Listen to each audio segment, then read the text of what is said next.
सतनाम साहिब बंदगी सभी भक्तात्माओं को, सभी साधु संत समाज को। मनमुखी लोगों का मनमत पत्रा। यहाँ पर मनमुखी लोगों के बारे में सदगुरु ने बयान किया है। और चलिए सबसे पहले आपको वाणी दिखला देते हैं। रामायणी नंबर 43 में है, जिन जिन जीव कीन आप विश्वासा, नरक गए ते नरक निवासा, नरकई वासा। आवत जात न लागे वारा, काल अहेरी शांत सकारा। 14 विद्या पढ़ी समझावा, अपने मरण की खबर न पावा। जाने जीव को परा अंदेशा, झूठई आय के कहा संदेशा। संगत छाणी करे असरारा, उबहई मोट नरक कर भारा।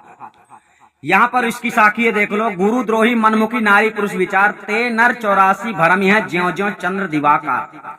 इसी वाणी को लोगों ने कई प्रकार से परिवर्तन किया है, लेकिन आपको दिक्कत नहीं है, यहाँ पर सही बात समझाई जा रही है। चलिए उदाहरण देते हैं। वारा यानी विलंब, देर। अहेरी यानी शिकारी। सकारा यानी सुबह प्रातःकाल। असरार यानी हठ, दुराग्रह यानी असरारा यानी हठ, दुराग्रह। ठीक है। उबाह यानी ढरकाना, उलीचना। मोट यानी चमड़े की मोट। वेदी सतगुरु के लखाए हुए विदेह सार शब्द के प्राप्ति से ही जन्म मरण तथा त्रिताप से छुटकारा मिल सकता है। वेदी सतगुरु जिस समय आपको लखाता है उसी समय आपको सार शब्द की प्राप्ति हो जाती है। ठीक है। यहाँ पर आप लोग देख सकते हैं, लेकिन पाखंडी लोग ऐसा नहीं जानते हैं, इसलिए आप लोगों को गलत रास्ता बता देते हैं। इस रामायणी में सदगुरु बतला रहे हैं कि जो सच्चे भेदी सदगुरु के मार्गदर्शन के बिना केवल मंत्र तथा ग्रंथों को पढ़कर अपने पर भरोसा रखता है, उसकी क्या गति होती है। जो जीव से स्वेच्छाचारी मनमुखी है और भ्रमिक अज्ञानी गुरुआ लोगों के दीक्षा मंत्रोपदेश में विश्वास करते हैं, तथा जिन जीवों ने सच्चे भेदी सदगुरु के सत्य मार्गदर्शन के बिना अपने ऊपर केवल मंत्र तथा ग्रंथों को पढ़कर विश्वास कर लिया है, वे लोग नरक में जाते हैं और नरक में ही वास करते हैं। ठीक है। अर्थात जो लोग सदगुरु के सत्योपदेश को ना मानकर अपने मन में जो आया उसी पर विश्वास कर चलते हैं, वे नरकगामी होते हैं और वहीं उनका निवास होता है। उनको आते जाते अर्थात जन्मते मरते देरी विलंब नहीं लगती है, क्योंकि काल रूपी शिकारी सवेरे और शाम सदैव इसके पीछे लगा हुआ शिकार करता रहता है। पंडित लोग 14 विद्याओं को स्वयं पढ़कर औरों को समझाते हैं, अर्थात बिना साक्षात्कार के औरों को उपदेश देते फिरते हैं, परंतु अपने मरने का उनको पता नहीं हो पाता है।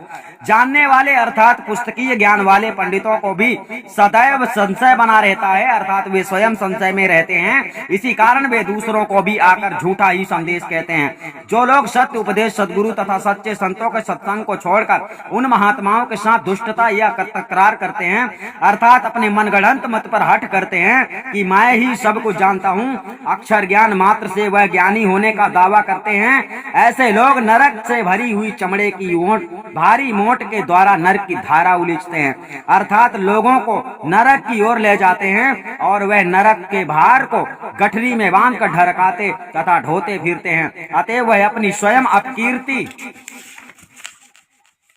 अपकीर्ति को सर्वत्र फैलाते हैं। गुरुद्रोही स्वेच्छाचारी और मनमुखी अर्थात मनमानी बात करने वाले सत्यासत्य विचारहीन नर और नारी तब तक 84 लाख योनियों में भ्रमण करते हैं जब तक चंद्र सूर्य विद्यमान है।